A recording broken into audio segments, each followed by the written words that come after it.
DJ Panda akhirnya memberikan klarifikasi soal kehamilan Erika Carlina. Meski awalnya seolah enggan dikaitkan dengan Erika Carlina, kini DJ Panda justru memberikan pernyataan sebaliknya.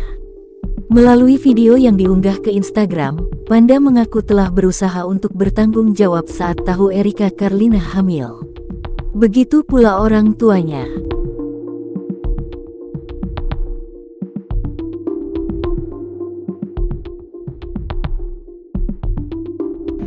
Selamat malam. Sebelumnya saya minta maaf kepada pihak-pihak yang terkait terhadap masalah ini. Kenapa sampai saat ini saya baru bisa buka suara? Karena nama saya sudah disebut. Sebagai laki-laki, saya sudah bertanggung jawab.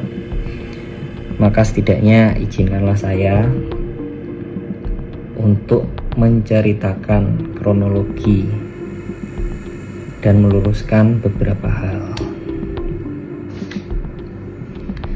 Awal mulanya ketika saya itu kenal Erika adalah melalui live TikTok. Saya live TikTok, Erika give saya, kemudian kita lanjut DM-an. Setelah lanjut DM-an itu lama, kita lost kontak lagi. Tidak ada kontak sama sekali sampai di bulan November kemarin saya dan Erika janjian untuk main biliar di Cubic Billiard Senji. Cubic ya, mungkin Cubic ya, pokoknya yang biliar di Senji. Di sana kita minum-minum, teman Erika ada yang datang juga minum. Selesai dari Cubic kita lanjut karaokean. Di karaokean kita minum-minum. Pada saat itu sebenarnya saya sudah merasa mabuk karena saya sudah tidak pernah minum alkohol lagi. Dan sebenarnya saya tuh nggak doyan sama alkohol, saya udah berhenti minum. Ketika itu saya minum lagi, dia minum pasti mabuk banget. Dari sana lanjut lagi. Di sana tuh lanjut lagi ke Swill House kita minum lagi, ke Swill House, keluar dari Swill House lanjut lagi ke Su minum lagi sampai dari private room minum lagi karena aku udah mabuk banget. Kita diajak pulanglah ke kediaman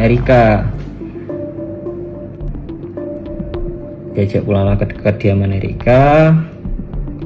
Dibilang jangan pulang, kan mabuk di sini aja. Oke. Besokannya saya kan punya job di Batam. Besokan harinya saya berangkat ke Batam. Kita masih pada saat itu kita masih intens cacatan, kita masih video call bareng gitu kan, tiba-tiba Erika ini samperin aku, saya tidak tahu. Tiba-tiba Erika itu samperin aku udah sampai di Batam. Akhirnya nemenin saya perform, minum juga. Selesai perform itu minum juga. Pulang bareng. Esokan paginya saya berangkat ke Batu Raja. Kok Batu Raja ya? Mana ya? Jambi. Esokan harinya saya berangkat ke Jambi. Erika pulang ke Jakarta. Kita flight berbeda. Tapi beberapa hari itu setelah itu kita masih intens chat-chatan, intens video call, hingga Erika ini saya rasa agak anehnya kenapa tiba-tiba cuek. Yang awalnya udah makan apa ini tiba-tiba cuek. Saya coba tanya kenapa, kata apa. Oke, saya diam. Saya coba chat lagi, lama-lama nggak ada jawaban. Saya chat sampai benar-benar nggak ada jawaban. Akhirnya aku chat panjang, kamu nih kenapa sih sebenarnya, ngomong kalau ada apa-apa itu ngomong, coba jelasin ada apa. Di sana dia marah. Karena dia marah dengan alasan yang tidak jelas. Menurut saya itu ya, ini itu ada masalah apa sih, nggak jelas. Akhirnya saya cuma jawab dengan emot senyum. Ya sudah. Tiba-tiba setelah itu kita nggak ada kontak sama sekali. Di tanggal 30 Desember, itu 1 hari sebelum saya main di Medan untuk acara New Year, Erika telepon. Pertama nanya, lagi apa? Oh enggak lagi apa-apa. Kenapa? Aku hamil. Dia mengutarakan bahwa dia itu hamil. Pada saat itu karena saya juga syok dan saya masih ada pekerjaan, saya bilang, oke, kamu di rumah sakit mana? Saya akan datang. Tapi saya mau selesaikan perform besok dulu. Gak apa-apa kan? Gak apa-apa, oke. Di hari yang sama saya langsung telepon orang tua saya. Saya jelaskan, Pak, ini hamil. Terus orang tua saya memutuskan, ya sudah, ayo berangkat ke sana. Oke. Singkat cerita, kita berangkat. Saya dengan orang tua saya berangkat ke sana. Orang tua saya menjelaskan kondisi saya seperti dalam podcast tersebut. Dan di sana Erika sudah berkata kepada orang tua saya bahwa dia bisa menerima kondisi saya. Kemudian orang tua saya ya bilang, ya sudah, jalanin aja. Oke, akhirnya kita jalanin. Setelah kita jalanin, kita berantem. Pertama kali kita berantem adalah masalah charger. Masalah kabel charger, guys.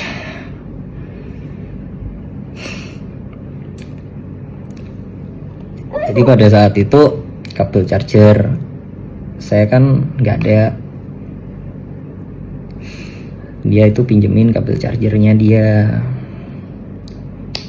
Karena kan itu kan aku kan berangkat keluar kota. Nah,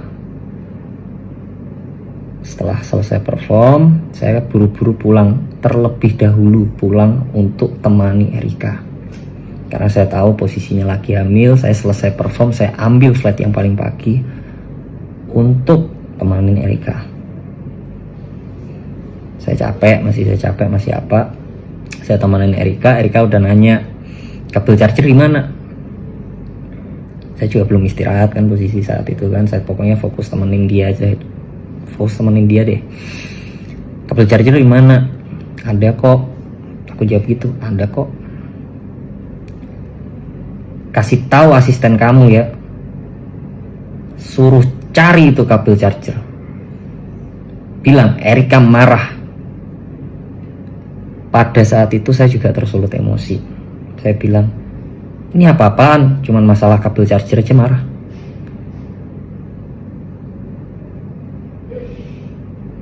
Selesai masalah itu, kita diem.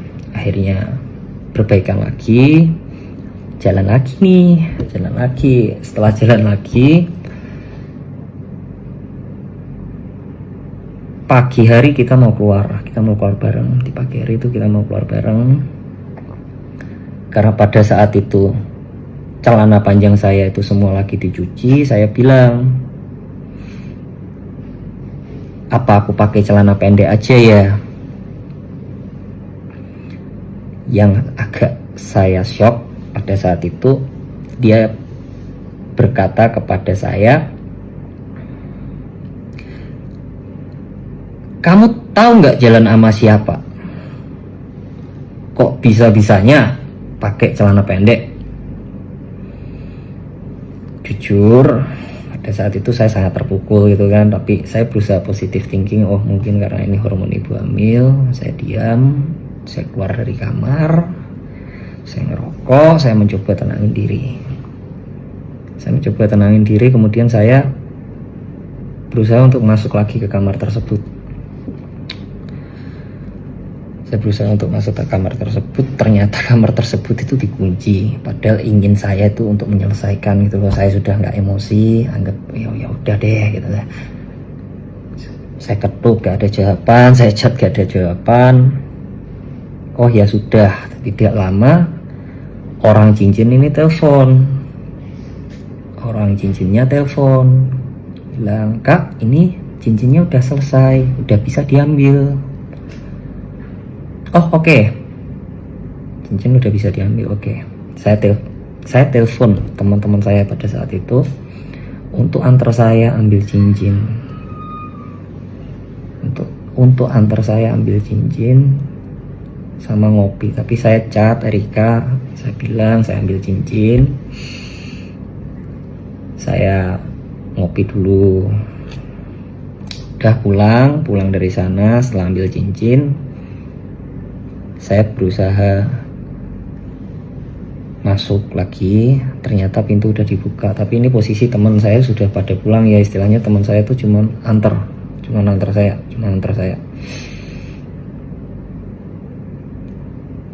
Saya masuk ke kamar.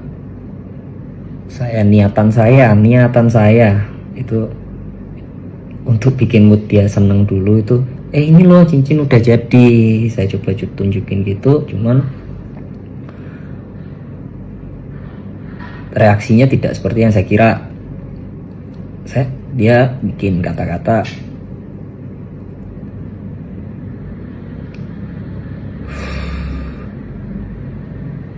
"Saya sepertinya tidak bisa melanjutkan hubungan ini. Udah, kamu diam aja.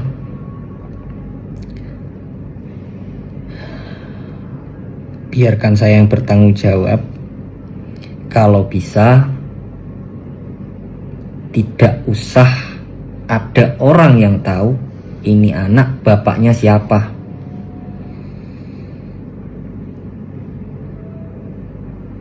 Saya mau apa lagi gitu kan. Oh ya sudah, karena saya sudah mendapatkan kata-kata tersebut, saya ngomong, masih pada saat itu saya ngomong, "Kamu nggak marah toh?" Dia bilang enggak. Oh ya udah, saya beres-beres. Itu jam 2 pagi. Antara jam 2 pagi pokoknya itu udah subuh aja deh.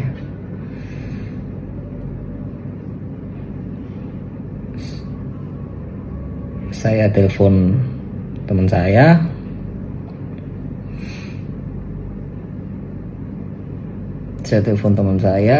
Untuk jemput. Saya beres-beres barang, saya pulang ke rumah saya. Di saat itu juga saya langsung telepon orang tua saya kabarin, "Pah, Mah,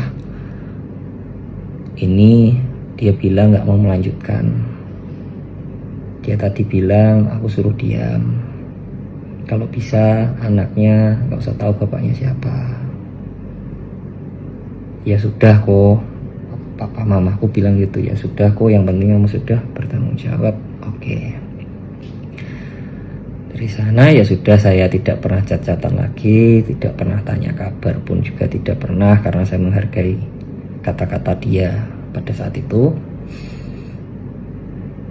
Sampai singkat cerita tiba-tiba nongol di podcast. Ini rame banget ketika orang-orang itu mengarah ke saya.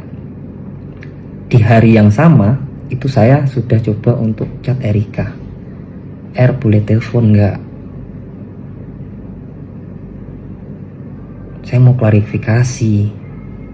Tapi ini aku cukup klarifikasi ke kamu, nggak perlu klarifikasi ke sosmed. Aku tanya lagi, bisa telepon nggak? Hingga saat ini itu tidak ada jawaban. Kemudian untuk masalah pengancaman,